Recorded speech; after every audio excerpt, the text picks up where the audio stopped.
All right, so it is time. So one of the biggest things I want to talk about today is what really started the sports card craze. People say that, oh, coronavirus happened and that made people get into the hobby. Not necessarily. Really, what happened was over time, Gary Vaynerchuk was pumping it up and talking about it and talking about, sports cards and how it's just becoming more and more culturally relevant and how he's made money. And I think he did talk about all the factors that normally happen. So certain things such as, you know, the biggest sports era, 1986 to 94, people were obsessed with sports cars, especially a lot of kids and teens, and it crashed and lost interest over time. And people basically became adults. Their kids got in an age where they are into sports cards and they're into sports, and the parents recognize this, they're able to facilitate it.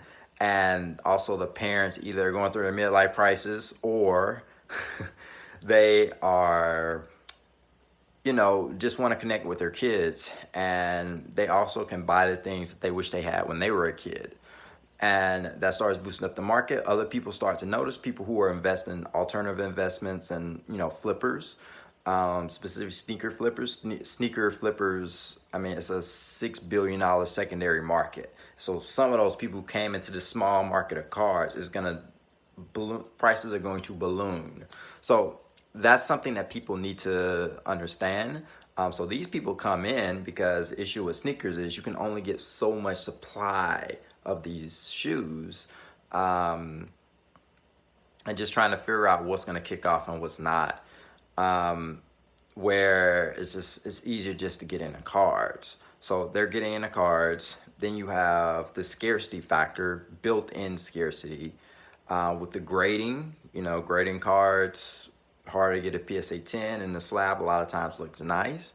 And number two is, or the number two factor of it is, all these refractors and serial number cards and things such as that. And really, what causes all of this interest is really Zion mania, basically.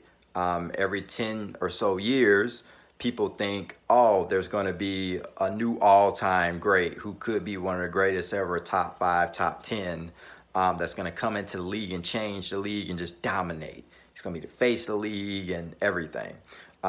This happened, in the late 70s with Magic and Bird, and then not necessarily a little bit less than 10 years, but then Jordan, and around 10 years after that, Kobe, and then around 10 years after that, LeBron, and now, or then people thought, okay, Zion is his next guy.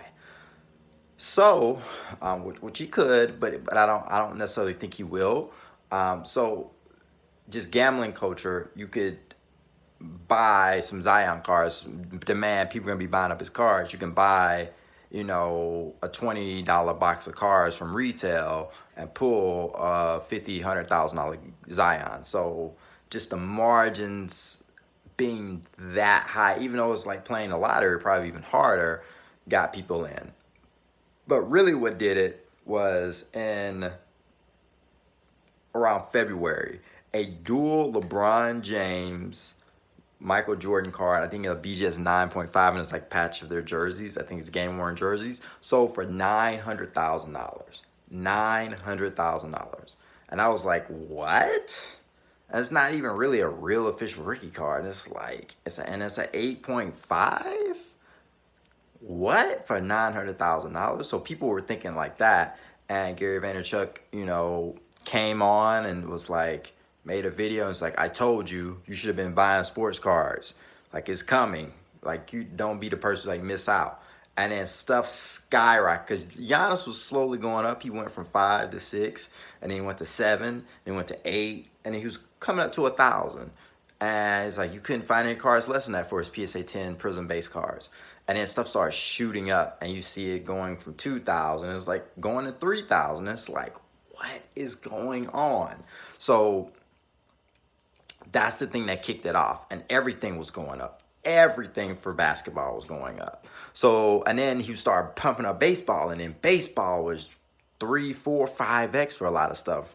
You know, he was talking about Acuna, Soto, Tatis, Bellinger, Vlad Jr. He's talking about these guys, and their stuff really just popped off. So then what happens is COVID happens, and everything pretty much tanks. However, Jordan prices actually kind of tank, but then they start going up. The reason why, and I think the reason why is Gary Vee and a few other people were talking about, you know, just in case COVID happens or something, um, you know, Michael Jordan is safe. A lot of the vintage stuff is safe. So Jordan stuff started going up, and then they knew, okay, a documentary is probably gonna happen, so let me just get stuff for that.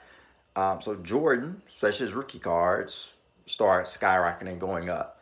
Then the documentary was announced, no sports was going on, so people were just like, oh, let me buy stuff for that. So people started buying Jordan, and people who really smart is like, man, I'm buying Scottie Pippen. Scottie Pippen stuff really starts going crazy, and starts going to Dennis Rodman and Steve Kerr, and people start buying Reggie Miller, and just start whoever's gonna they think is gonna make an appearance.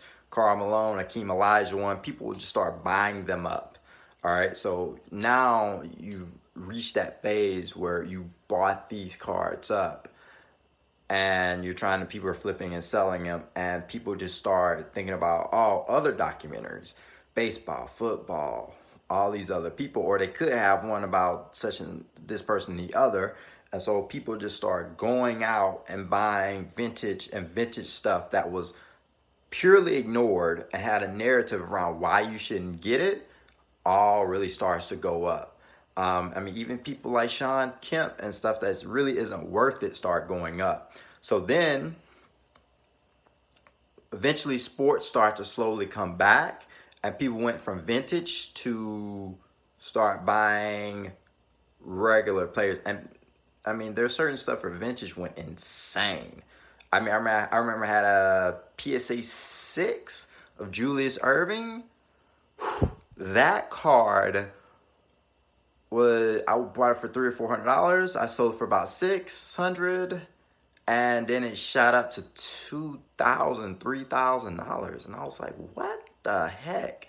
So that was really what was going on, and then people started shifting because soccer was going up, but that was the market was being manipulated. People were just shield bidding a lot of stuff, and Mbappe stuff was mainly going up, and then 2014 Prism stuff. The truth of the matter is, it was more of a flip kind of a thing, because people really weren't going that crazy with his, you know, Messi and Ronaldo's rookie stuff. They should have been, because I bought a few of them, but it wasn't that much on the market, and it was all buy it now stuff. Or there's some auctions that were just completely shield bidded. So it was just very hard to actually get those cards. So, and the sellers saw it, and they were just like, do you see, you know, what's going on? I'm like, kind of, but people aren't going after this card like that, so let me get it from like a cheaper price. So that's one of the things that was going on that people really haven't paid attention to. The other thing is just sports in general. Basketball started to go haywire, and that's the thing that really started the sports card market and the craze that got into it. And then it was just these all-time highs that are being publicized, and it got more people into it. And Gary Vaynerchuk played a role in recruiting a bunch of people, a lot of people who were famous and a lot of people who were well known. So yeah, I mean, that's really the basis of the story. And if you have any disagreements or anything you want to debate about, I mean, comment below, and please like and subscribe. And I plan to hopefully make a video a week. And if I can do more, I'll probably make more, and I'll set up notifications.